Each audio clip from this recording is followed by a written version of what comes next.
E aí, Rogério? Vamos que vamos, doutor Alfa. Vamos fazer um caminho diferente.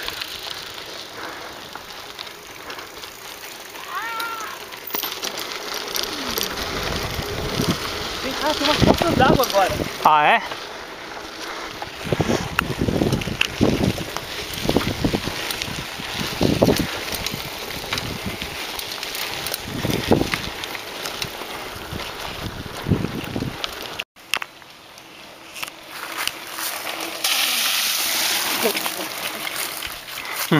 Quantos pés que a gente tá aí agora? Deixa eu ver, estamos 708.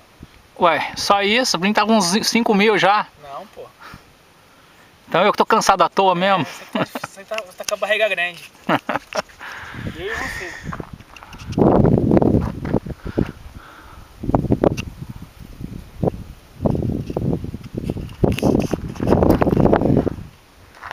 E não é?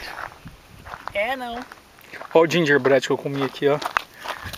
Esse aqui é gostoso igual um remédio de purgante. Igual mastigar Neosaldina.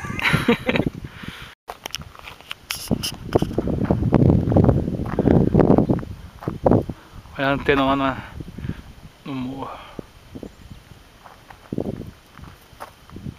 E aí, Rogério, cansou? Como é que é? Tô ficando meio cansadinho já, a segunda vez hoje, né? Então, Tá fraco, hein? tô fraco, cara. Não mole. É, deve ser, né? Depois que a gente vai, de repente, a gente explora pra aquele lado lá. Deve ser gostoso de andar pra lá. Será que tem como andar nessa estradinha aí? Ela tá na frente? Não, tem sim, cara. A gente acabou de passar pela entrada dela ali embaixo, lembra? Ah, é? Lá? Só pra continuar indo reto.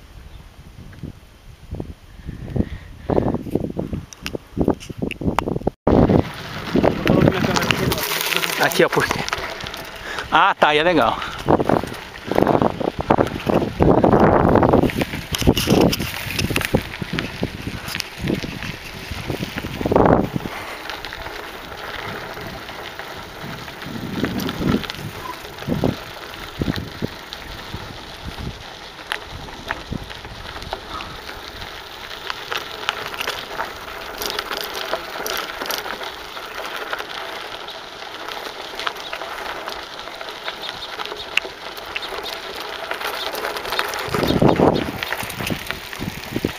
Tá apontando pra você?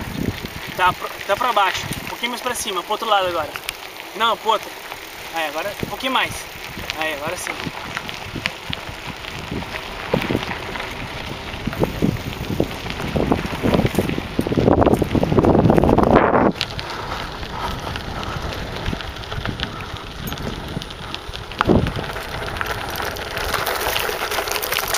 Ah, porque eu tenho que acertar esse meio.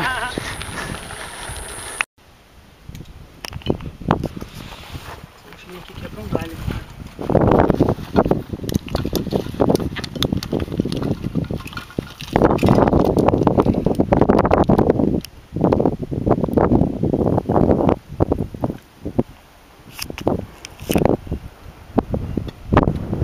Vai um troço azul misturado com água. Não, obrigado.